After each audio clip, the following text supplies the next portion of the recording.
ජනාධිපතිතුමනි තවත් ප්‍රශ්නයක් දැන් මේ මොහොතේදී ඔබතුමා යථාර්ථය පැහැදිලි කරා ජනතාවට මේක තමයි රටේ මේ වෙද්දි තියෙන තත්ත්වය සහ නැව ආශ්‍රිතව සිදුවන ක්‍රියාවලිය කොයි වගේද වෙන්නේ කියන කාරණේ. ඉදිරියේදී අපේ ආසන්නයේ මේ වැඩ කටයුතු සිදුවීම සහ වත්මන් රජයේ මේට මැදිහත් වීම කිසිසේත්ම ජාතික ආරක්ෂාවට තර්ජනයක් නෙමෙයිද කොහොමද ඔබතුමාගේ ස්ථාවරය? ඒක තමයි අපි කිව්වේ අපි බැඳී තිබෙන ජාතික සම්මුතීන් ඒ සම්මුතීන් වලට අනුව තමයි අපි මේ කටයුතු කරන්නේ.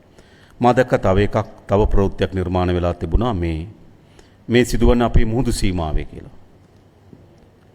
ප්‍රහාරයෙන් අපේ මුහුදු සීමාව නෙවෙයි අපේ ජාතික ජල තීරය අපිට හිමි ජාතික ජල තීරය මුහුදු සතවුම් 12යි. ඒ ප්‍රහාරය සිද්ධ වුණ ඊට වඩා ඔබ්බෙන් හැබැයි ආර්ථික කලාපය තුල. ආර්ථික කලාපය තුල අපිට තියෙන ආර්ථික අයිතිවාසිකම් විතරයි නැව් ගමනාගමනය කරන්න අපෙන් අවසර ගන්න ඕනේ. එම කලාපේ යුද්ධයක් යනවන යුද්ධ කරන්න අපෙන් අවසර ගන්න ඕනේ. ඒ නිසා මම හිතනවා අර ඒවත් විවිධාකාරයෙන් අර්ථ නිරූපණය කරමින් අපේ මුහුදට ඇවිල්ලා පහර දුන්නා. පහර දීලා යනකම් අපි දන්නේ වගේ ප්‍රවෘත්ති නිර්මාණය කරන්න පටන් ගත්තා. එඳ හැම විටම උත්සාහ කරනවා යම් සිදුවීමක් සිද්ධ වුණාම ඒ සිදුවීමෙන් Tamanට ඊටමත් ලාභ පටු දේශපාලන අරමුණක් ඉටු කරගන්නේ කොහොමද? මේක අද නෙවෙයි මතක තබා ගන්න. හරිද?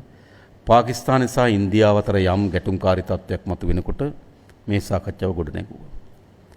එක්සත් ජනපදයේ විසින් බදු පිළිබඳව සාකච්ඡා වෙනකොට මේ කතාව ගොඩ නැගුවා. දිට්ටු ආපු වෙලාවේ මුළුමනින්ම සංවාදේ ගොඩ නැගුවා.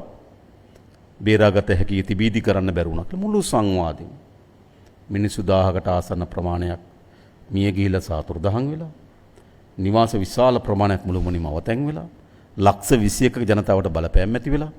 හැබැයි සාකච්ඡා වෙලා තිබුණේ කුමක්ද? එඳ අර හැම ව්‍යසනයකදීම ඒක ස්වභාවික ව්‍යසනයක් වේවා නේද? කවර හෝ අර්බුදයක් වේ හැම අර්බුදයක් මේගොල්ලෝ ඒක ජාත්‍යන්තර විසින් සිදුවන යම් ගැටුම්කාරී තත්ත්වයක් වෝ හැම එකකම ඔවුන් ඊට හොඳින් සිත් පිනා යමින් ඒකේ යම් වාසියක් උකහා ගන්න දරන උත්සාහයක් තියෙනවා. මා ඊයේ සහ අද සමහර മന്ത്രിවරුන්ගේ දේශපාලන නායකින්ගේ හැසිරීම් දෙස බලුවාම තිබුණේ ඒ සිත් පිනා යන යටි සිතේ පොඩි සතුටක් සහිතව කරන ප්‍රකාශන තමයි අපි දැක්කේ. ඉතින් මම අපි මේ පිළිබඳ කනගාටු වෙනවා.